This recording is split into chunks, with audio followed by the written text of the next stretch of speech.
இளைய தலைமுறையினரிடம் அரசியல் விழிப்புணர்வை ஏற்படுத்த என்ன செய்ய வேண்டும் என்ற தலைப்பில் சிவகங்கை மக்கள் தெரிவித்த கருத்துக்களை தற்போது பார்க்கலாம்.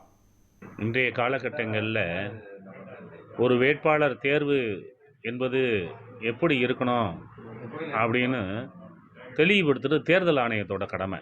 தேர்தல் ஆணையம் எப்படி மக்கள் மத்தியில் கொண்டு வரணும்னா, ஊழலற்ற ஆட்சி அமையணும், நிர்வாக முறை திறம்பட செயல்படணும்.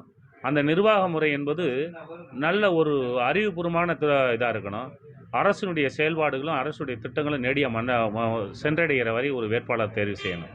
அப்படின்னா அந்த வேட்பாளர் என்பவர் ஊழலற்ற நபராக இருக்கணும், படித்தவராக இருக்கணும், மக்களுக்கு சேவை புரியக்கூடிய மனப்பான்மை கொண்ட தவறாக இருக்கணும். இந்த விஷயங்களை எல்லாம் தேர்தல் ஆணையம் ஒரு வேட்பாளரை நீங்கள் எப்படி தேர்வு செய்யணும் அப்படின்றத அரசியல் சார்பற்ற நிலையில் குறும்பட தகவல்களாகவும், இன்னைக்கு காணொலிகளாகவும், வாட்ஸ்அப் தகவல்களாகவும், வீடு ஊடாகவும் விழிப்புணர்வை ஏற்படுத்தினால் மட்டுமே இந்தியாவில் நல்ல ஒரு ஆட்சி அமைய, தமிழகத்திலும் இந்தியாவிலும் தேசிய அளவிலும் ஒரு நல்ல ஒரு ஆட்சி அமைய புதிய நல்ல ஒரு வேட்பாளர்களை, நிர்வாக திறன் கொண்ட அறிவாற்றல் மிக்க வேட்பாளர்களை கொண்டு வருவதற்கு சாத்தியக்குறை தவிர இல்லைன்னா அதுக்கு சாத்தியக்குறை கிடையாது.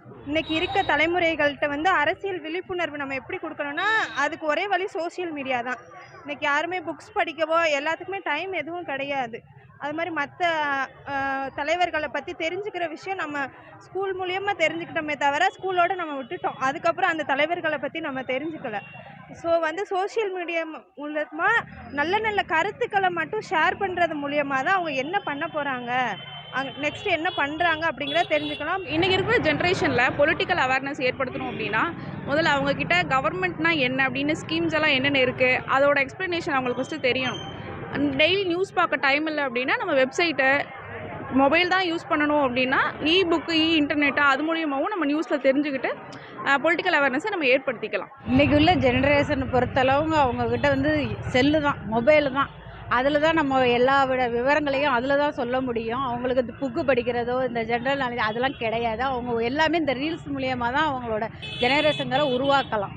அந்த மாதிரி தான் இருக்குது. இப்போ அரசியல் விழிப்புணர்வுங்கிறத நம்ம கொண்டு போகணும்னா அவங்களுக்கு இதை மாதிரி தான் கொண்டு போக வேண்டிய நிலைமையில் இருக்குது. இன்றைக்கி இருக்கிற ஜென்ரேஷனில் அரசியல் விழிப்புணர்வு ஏற்படுத்தணும் அப்படின்னா ரீல்ஸ் மூலியமாக, இன்ஸ்டாகிராமில் சில ஷார்ட்ஸ் மூலியமாக நம்ம கொண்டு போய் சேர்க்கலாம்.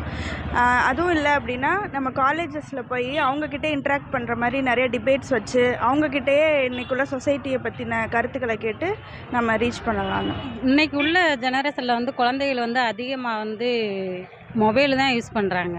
அதுலேயும் அதிகமாக இன்ஸ்டாகிராமு, ரீல்ஸ் இது தான் அதிகமாக யூஸ் பண்ணுறாங்க. அப்போ நம்ம அரசியலை பற்றி குழந்தைகளிடம் விழிப்புணர்வு பண்ணணும் அப்படின்னு நம்ம நினச்சோம்னா இதன் மூலமாக விழிப்புணர்வு நம்ம கொடுத்தா குழந்தைகளை போய் சீக்கிரம் சென்றடைய வாய்ப்பு இருக்குது. இப்போ நம்ம ஒருத்தர் ஓட்டு போடுறதுக்கு முன்னாடி தேர்தல் ஆணையம் 100% வாக்கு வாங்கணும்னா ஃபஸ்ட் அந்த எலெக்ஷன் எதுக்கு நடக்குது, அங்கே இருக்க கேண்டிடேட்ஸ் எல்லாத்தையுமே சரி பார்க்கணும். இப்போ ஒரு கேண்டிடேட்டை அப்ளை பண்ணுறாங்களா, அவங்களோட குற்ற பின்னணி என்ன, அவங்க இதுக்கு அவங்க மேலே நிலுவை வழக்குகள் இருக்கா எல்லாமே பார்த்து தான் நிறுத்தணும். இப்போ நிலுவை வழக்குகள் பெருசாக கண்டுக்கிறதே இல்லை. அதையும் தேர்தல் ஆணையம் இனிமேல் பார்த்து நிறுத்தணும். அதே சமயம் இப்போ ஓட்டு போட நினைக்கிறவங்களும் ஓட்டு போட முடியாமல் போகுது இந்த எஸ்ஐஆர் சட்டத்தினால.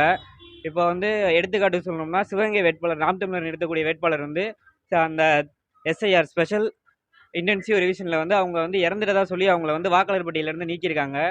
இது மாதிரி எத்தனை பேருக்கு நடந்திருக்குன்னு தெரியாது. இவங்க ஒரு வேட்பாளர்ன்றனால இவ்வளோ தூரம் தெரிய வந்திருக்கு. இதுவே சாதாரணமாக இருக்கக்கூடியவங்களுக்கு எவ்வளோ பேருக்கு இந்த மாதிரி நடந்திருக்குன்னு தெரியாது. இதனால் ஒருத்தவங்க வாக்கு செலுத்தணும்னு நினைக்கிறவங்க கூட வாக்கு செலுத்த முடியாமல் போகுது. ஒரு குற்றப்பின்னணி இல்லாத ஒரு நபரை தேர்தலில் நிறுத்தினா நம்ம வாக்களிக்கிறதுக்கு இன்னும் ஒரு நல்ல ஒரு சேவையாக இருக்கும். மக்களுக்கு அவங்க பணிபுரியிற நம்மளுக்கு ஒரு நம்பிக்கை கிடைக்கும். அவ்வளோதாங்க. தேர்தல் ஆணையம் இப்போ கொடுக்குற விழிப்புணர்வோடு இன்னும் கொஞ்சம் அதிகமான விழிப்புணர்வை மக்களுக்கு சேர்க்குற மாதிரி, ஈஸியாக சேர்க்குற மாதிரி இன்னும் கொஞ்சம் அவங்க முயற்சி ஸ்டெப் எடுத்தாங்கன்னா மக்கள் இன்னும் கொஞ்சம் புரிஞ்சு ஓட்டு போடுறதுக்கு ஒரு நல்ல ஒரு விதமாக அமையும். சார், நடைமுறையில் இளைஞர்கள் விரும்புவது வரவேற்கத்தக்கது. ஏன்னா தேர்தல் ஆணையத்துக்கு ஆடிட்டிங்கே கிடையாது. எத்தனை ஆயிரக்கணக்கான கோடியை தேர்தல் ஆணையம் வேஸ்ட்டாக செலவு பண்ணுறாங்க.